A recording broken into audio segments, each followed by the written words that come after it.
onward and forward.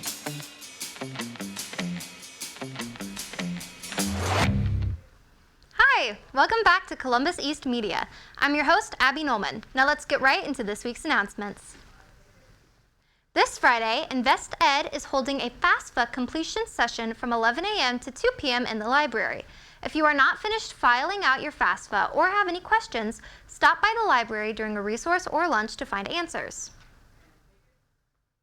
The Columbus East Arts Department entered 4 pieces of student artwork into the statewide Scholastic Art and Writing Competition this year. 3 of the pieces took home awards. Lucas Edwards won 2 honorable mention awards for his photography pieces, A Farmer's Harvest and The Veil of the River. Trinity Osterman won the highest award, the Golden Key, for her photography piece, Windows of the Soul. Trinity Osterman will receive her Gold Key Award at a ceremony at Madam Walker Theater in Indianapolis on Saturday, March 8th at 2 p.m. Anyone is welcome to attend to celebrate our local artists. Now we head over to Philip Crump with this week's weather forecast. Thanks, Abby.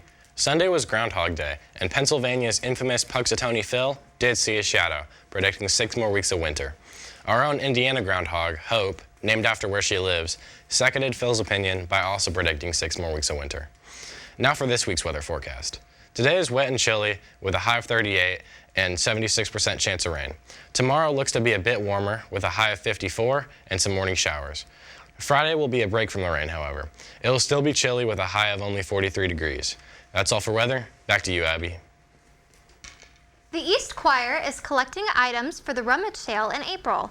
Any donations can be dropped off during the day to Mrs. Walker and the PA resource. Auditions for the Spring Play Animal Farm are going to be on February 17th and 18th from 3:30 to 5:30 with callbacks on the 19th. If you have additional questions, you can ask Mr. Welsh down in the auditorium.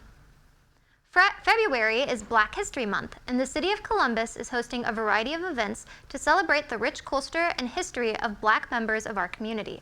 Lectures, movie showings, networking events, and other opportunities to learn will be held almost every day in February. You can find a complete calendar and more information at blackhistorycolumbus.com.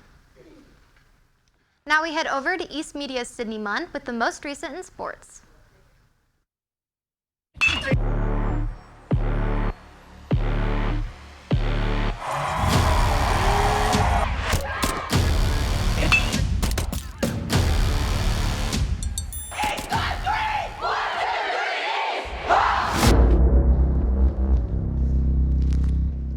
Thanks, Abby. Tonight, the boys' freshman basketball team will be playing Bloomington here at home at 6 p.m.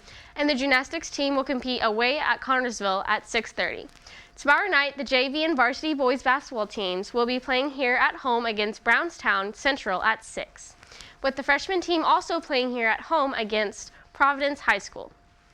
The girls and swim and dive sectionals will be taking place at North tomorrow at 6, and they will be continued at North at 9:30 a.m. on Saturday.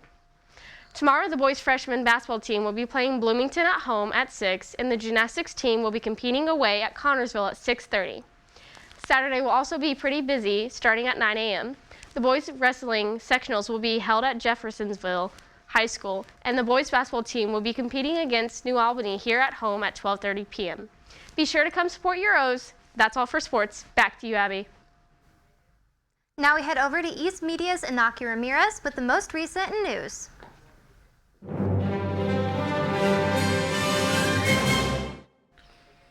Thanks, Abby. In local news, husband and wife Christopher and Jamie Riddle were taken into custody after the Columbus Joint Narcotics Enforcement Team seized over 100 grams combined of cocaine, methamphetamine, and fentanyl from the Riddle home.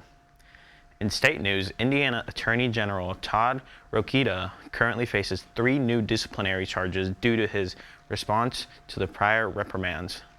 He faces charges for making false statements to the Supreme Court, engaging in dishonest behavior that he accepted responsibility for his misconduct, and issuing a press release that contradicted him from his agreement. All of this stemmed from Rokita's comments while being interviewed on Fox News, calling Indianapolis doctor Caitlin Bernard, who oversaw medical abortion on a 10-year-old rape victim from Ohio in 2022, an activist acting as a doctor. In national news, the Pentagon has decided to make a new media rotation and remove other major news outlets. This move was made 7 days after Defense Secretary Pete Hegseth was confirmed by the Senate. NBC News reported on some allegation on Hegseth, and NBC is removed from the Pentagon. The new outlets in the rotation include One American News Network, New York Post, Breitbart News Network, and HuffPost. That's all for news. Back to you, Abby.